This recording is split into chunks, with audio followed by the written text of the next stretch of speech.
Hai semuanya, selamat datang di channel ini lagi. Bagaimana kabar kalian semua? Semoga sehat selalu ya, amin. Pada video kali ini, admin akan melanjutkan spoiler Perfect World episode 201. Namun sebelum lanjut, jangan lupa untuk like, comment, and subscribe ya, agar tidak ketinggalan notifikasi seputar Donghua dan dukung channel ini. Kalau udah, mari kita langsung saja. Cerita berlanjut ketika Si Hao menghadapi kesengsaraan Raja Ilahi yang merupakan kesusahan guntur terkuat di dunia. Meskipun berbahaya namun sangat bermanfaat. Setelah Si Hao mengatasinya, dia akan menjadi yang terkuat di antara para dewa surgawi dan tak terkalahkan. Saat ini Si Hao telah mulai menghadapi kesengsaraan Raja Ilahi yang berubah menjadi seekor buaya dan melahapnya dalam satu tegukan. Ini menurut novelnya. Tapi Si Hao dengan mudah menghancurkan buaya petir dan membebaskan diri. Setelah itu, sekelompok gagak emas dengan level dewa surgawi ditutupi kilat dan kekuatan penghancur menyerbu ke arah Si Hao. Melihat adegan ini, seseorang berkata kesengsaraan ini dipersiapkan khusus bagi mereka yang mengelola energi abadi. Menghadapi tantangan ini, 3 helai energi abadi Si Hao dikeluarkan. Dia menunjukkan teknik berharga yang paling kuat untuk melawan gagak emas. Si Hao melesat maju dan membantai satu persatu gagak petir. Meski dalam pertempuran ini Si Hao juga terluka karena petir yang kuat dari tubuh mereka, tapi dia berhasil menyembuhkan dirinya dengan metode Dewa Willow. Akhirnya Si Hao lulus ujian ini. Dia bergegas naik ke lapisan kedua dan menghadapi tantangan lain yang lebih kuat. Secara bertahap ujian semakin sulit dan kuat ketika naik ke setiap tingkatan. Si Hao maju terus sampai lapisan penilaian ke-6. Di sini Si Hao bertemu dengan beberapa makhluk singa petir bersayap. Dia mengeluarkan tombak kekosongan, lalu membantai satu persatu singa petir. Tapi seekor singa petir dijadikan tunggangan oleh Si Hao untuk naik ke lapisan ke-7. Di tempat ini dia berhadapan dengan orang-orang dari era kuno menunggangi kuda surgawi. Tombak surgawi hitam di tangan mereka menyerang secara ganas. Si Hao juga menyerbu seperti jenderal perang menunggangi singa petir, segera melakukan pertempuran hebat melawan mereka. Setelah beberapa pertukaran, Si Hao jatuh dalam situasi pahit, darah mengalir dari tubuhnya. Namun dia terus berjuang, menunjukkan kekuatan sihir, mempertaruhkan nyawa dan anggota tubuh. Semuanya hanya demi naik ke atas, melewati cobaan ini, dan menepa dirinya menjadi Raja Ilahi yang paling kuat. Terlebih lagi, kesengsaraan Raja Ilahi, Si Hao memanfaatkan petir untuk memurnikan tubuhnya, meredam jiwa primordialnya, membuat dirinya lebih kuat. Saat ini perjuangan kuat Si Hao dilakukan dan darah mewarnai langit. Di kejauhan Yunzi berdiri dengan anggun dan indah. Dia mengungkapkan ekspresi kekhawatiran. Sangat tidak menyangka Si Hao telah tumbuh menjadi terlalu kuat. Yunzi mendengar berita Si Hao karena dia terlalu terkenal. Peristiwa masa lalu membuatnya merasa malu dan gelisah. Ini adalah pertama kalinya Yunzi melihat Si Hao di alam kuno abadi setelah berpisah selama bertahun-tahun.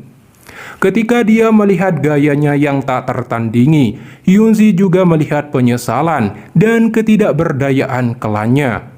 Di sisi lain, Yuan Chen tidak mengatakan sepatah kata apapun, hanya menonton dengan tenang. Di sampingnya ada kakeknya juga menonton dan memberikan pujian pada kekuatan besar Si Hao. Mendengar pujian itu, Yuan Chen berakting tidak senang dan berkata Si Hao akan tersambar petir hingga mati. Sementara Si Hao telah membunuh lawan-lawannya dan menaiki lapisan ke-8. Di lapisan ke-8 surga, Si Hao melihat cahaya redup dan mencekam. Detik berikutnya, sebuah kepala tengkorak iblis raksasa bertanduk secara perlahan melangkah keluar. Si Hao mengepalkan tangannya dan meninjunya dengan kuat tapi tidak berpengaruh karena sangat keras. Segera sebuah gumpalan cahaya merah dari dalam mulut tengkorak muncul dan tiba-tiba melahap tubuh si Hao. Sekelompok kepala tengkorak mengelilingi tubuhnya. Petir merah keluar dari mata tengkorak dan menyambar tubuh si Hao terus-menerus. Dia langsung merasakan sensasi yang sangat menyiksa. Tubuhnya seperti dikikis secara perlahan sampai hancur. Ruang antara alis si Hao terbelah, roh primordial keluar dan ikut disambar petir dan menahan kehancuran. Menghadapi ujian ini, si Hao mengalami luka parah. Tubuh dan roh primordialnya berada di ambang kehancuran. Secara bertahap akan lenyap. Jatuh dalam situasi mengerikan ini, si Hao segera melepaskan catatan primordial dan metode Dewa Willow untuk menyembuhkan diri dan roh primordialnya. Untuk melepaskan diri dan menghancurkan kepala tengkorak iblis raksasa, si Hao melepaskan metode seni 8 surga ke-9, metode Dewa Guntur, armor Kaisar Guntur, metode Kunpang, sayap Guntur, dan metode berharga lainnya. Semua jurus digabungkan dan meledakkan kepala tengkorak iblis. Harus dikatakan, dalam proses menerobos kesengsaraan Raja Ilahi, tubuh fisik dan jiwa si Hao secara bertahap meningkat. Setelah menyerap kesengsaraan Guntur terkuat, armor Kaisar Guntur mengalami perubahan menjadi lebih bagus, sangat berbeda dari bentuk aslinya, dan lebih kekar dan mendominasi. Faktanya, tim animasi telah mulai melakukan pemanasan tampilan baru armor Kaisar Guntur si Hao sejak lama, memberitahu semua orang bahwa setelah melewati kesengsaraan suci, yaitu kesengsaraan Raja Ilahi, armor Kaisar Guntur akan sepenuhnya ditingkatkan dan dioptimalkan.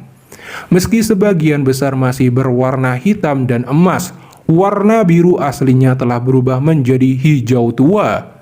Armor di tubuhnya menjadi jauh lebih rumit, bahkan gaya armor bahu dan armornya telah diubah, membuatnya tampak lebih tebal. Roda bundar yang muncul di bagian belakang juga sangat mengesankan.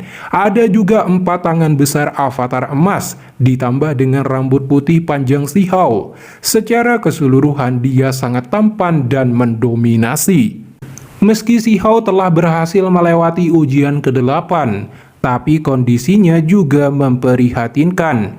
Memanfaatkan kesempatan ini, seorang dewa surgawi menyerang secara diam-diam. Kenyataannya dia adalah leluhur ras pohon iblis darah perak. Untungnya si Hao berhasil memblokirnya dan penyerangnya disambar petir sampai lari ketakutan. Setelah itu si Hao naik ke lapisan ke-9. Di tempat ini, si Hao diserang oleh makhluk-makhluk tanaman merambat. Si Hao tidak menyangka berurusan dengan mereka sangat mudah. Melihat adegan ini, banyak orang terkejut. Namun seiring waktu, ekspresi si Hao menjadi tercengang karena tingkat kekuatannya menurun dari level dewa surgawi ke alam dewa sejati dan kemudian jatuh ke alam api ilahi. Si Hao menyadari ujian ini hanyalah jalan kematian. Oleh karena itu dia langsung melarikan diri dan menjauh dari makhluk-makhluk tanaman merambat. Melihat kesengsaraan Raja Ilahi di tingkat ke-9 tidak begitu kuat, banyak orang berpikir tidak berbahaya dan tidak menyadari bahaya mengerikan di baliknya. Jadi beberapa dari mereka berencana untuk membantu. Tetapi 5 dewa surgawi dari dunia luar segera melesat ke langit untuk mencoba membunuhnya. Ekspresi Yunzi menjadi sangat cemas dan mata Yuan Shen melebar. Semua orang terkejut melihat tindakan mereka. 5 dewa surgawi dengan cepat memanfaatkan kesempatan penurunan kekuatan si Hao. Dan petir juga menjadi jauh lebih lemah. Tapi mereka langsung menerima sambaran petir, namun tidak melawan. Jika tidak akan ada kesengsaraan petir dengan level kekuatan di tingkat dewa surgawi.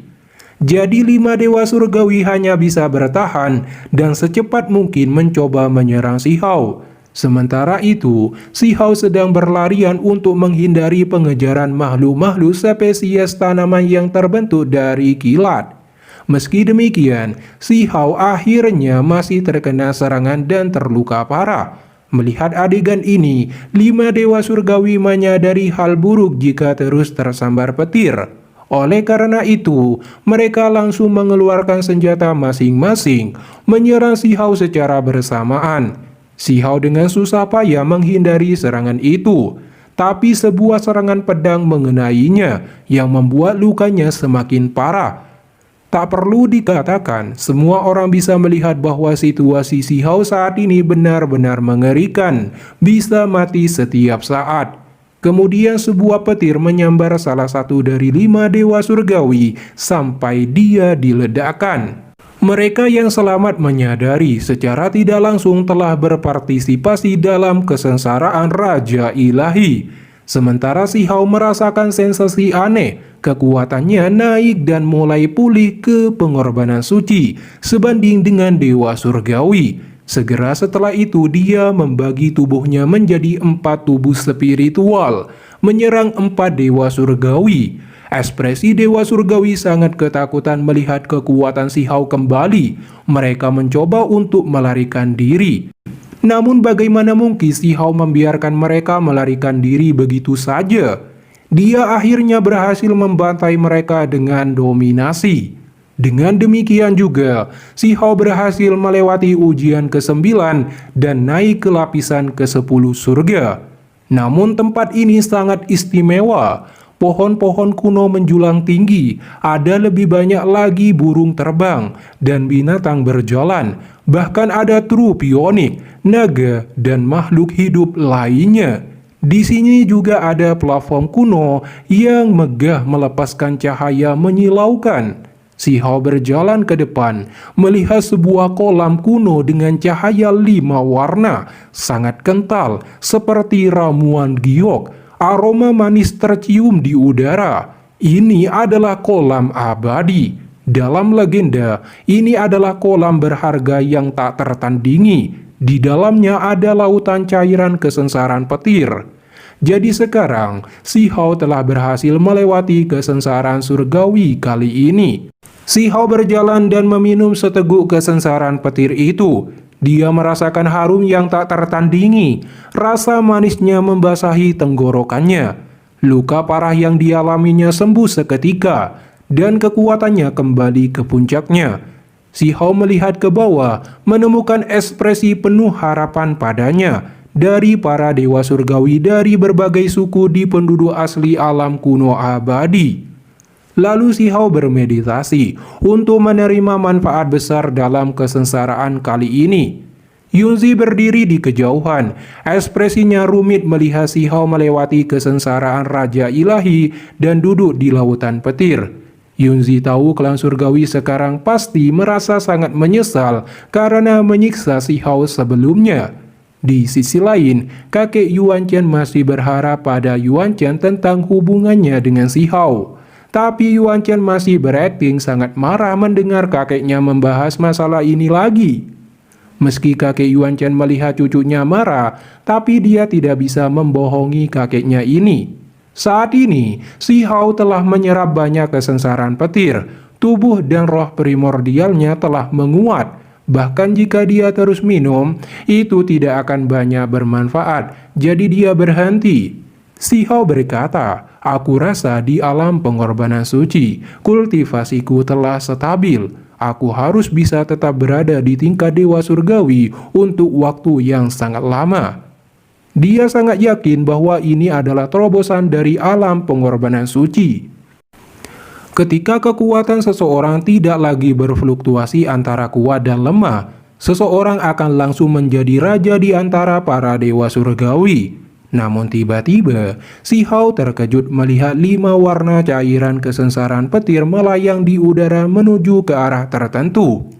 Jenis kekuatan daya tarik yang kuat merobek kehampaan dari fluktuasi domain surgawi dengan paksa merebut cairan kesengsaraan petir. Akibatnya kesengsaraan Raja Ilahi kembali bergejolak. Ini menandakan seseorang telah menerobos masuk ke lapisan ke-10 untuk mencuri cairan kesengsaraan petir milik Si Hao. Tentu, melihat adegan ini, Si Hao sangat marah. dia langsung mengambil tindakan untuk menyegel kolam abadi, tidak membiarkan kabut keluar. Ini semua adalah cairan yang sangat berharga. Setetes pun cukup untuk membuat para dewa surgawi di kuno abadi tunduk.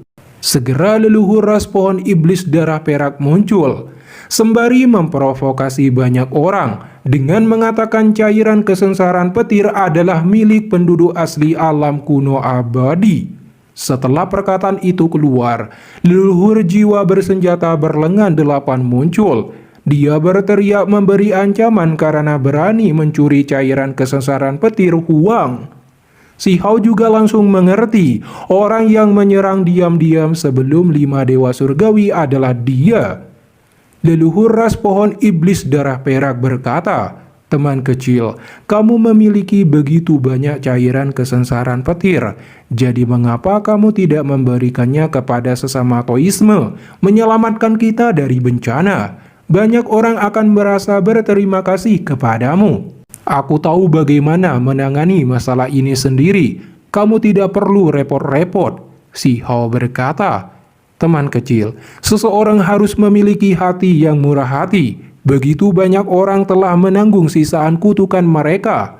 Apakah kamu hanya akan melihat mereka menderita, sementara kamu memiliki begitu banyak cairan kesengsaraan petir di hadapanmu, dan tidak ingin menyelamatkan mereka?" Leluhur pohon iblis darah perak menghela nafas. "Pak Tua, kamu sungguh tahu bagaimana menegakkan keadilan, menggunakan barangku untuk membeli bantuan, mengikat semua orang, bahkan sekarang mengucapku sebagai yang tidak adil." Si Hao dengan dingin menjawab dan juga menambahkan jika dirinya tidak akan menyimpan cairan kesengsaraan petir untuk dirinya sendiri dan memberikan semuanya kepada penduduk asli. Namun, pasti tidak ada porsi untuk ras pohon iblis darah perak, bahkan setetes pun. Jika kamu benar-benar baik hati, maka kamu harus membagi cairan berharga secara merata, memberikannya kepada semua sakte yang berbeda, dan bukan hanya beberapa yang kamu pilih, kata leluhur kuno ras iblis darah perak, suaranya begitu dingin. Mengingat betapa tercelanya dan sudah beberapa kali ingin membunuhnya, si Hao tidak bisa menahan diri lagi. Dia berkata, "Jika kamu sangat menginginkannya, aku akan mengirimkannya langsung ke klanmu. Aku ingin melihat apakah kalian semua menginginkannya." Si Hao mulai bergerak melalui kehampaan, membawa lautan petir sehingga menghilang.